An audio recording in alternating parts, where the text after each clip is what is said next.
Imagine unearthing one of the greatest archaeological discoveries of all time, hidden for centuries beneath layers of rock and soil, a discovery that brings to life the ancient history of Jerusalem, and confirms verses from the Hebrew Bible, etched in silver no less. In today's video, we'll take you on a journey to this incredible site, Ketef Hinnom, in Jerusalem. We'll meet the archaeologists behind this life-changing find to reveal how this discovery shocked the world of archaeology.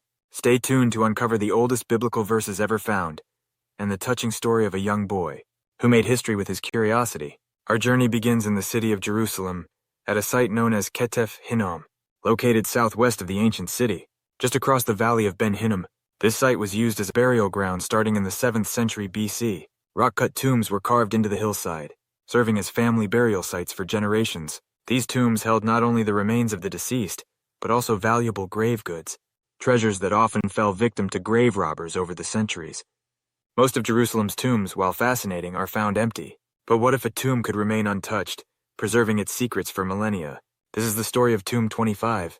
In 1979, Israeli archaeologist Dr. Gabi Barkay led a team to excavate Tomb 25 at Ketef Hinnom. What they found was a tomb that had been damaged by stonecutters in later centuries. Most of the structure was destroyed, leaving only the burial, benches, and a chamber beneath the floor called the repository. Dr. Barkay explains that in ancient times, families used these tombs repeatedly over generations. Bodies were laid out on burial benches, left to decompose for about a year.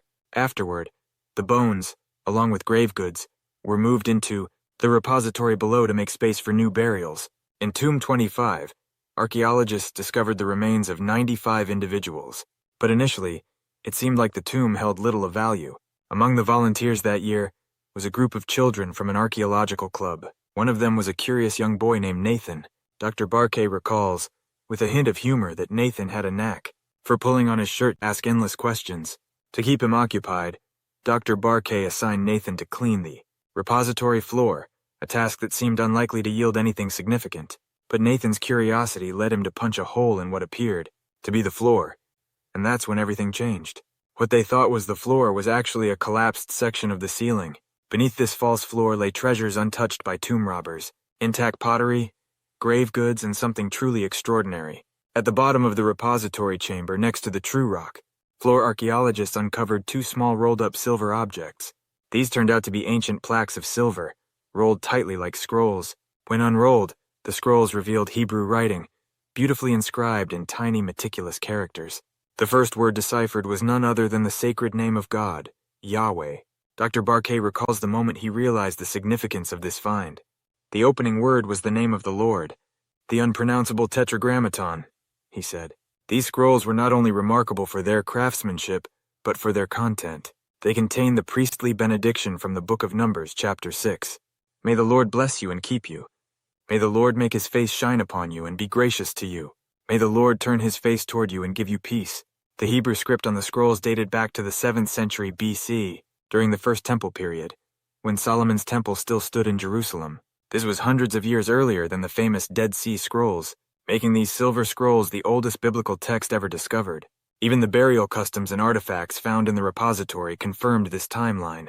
The find connected directly to the time of the prophet Jeremiah and the Davidic dynasty. This discovery not only confirmed the historical use of the name, Yahweh, in ancient Jerusalem, but also brought to life the words of Number 6, preserved in silver for over 2,600 years.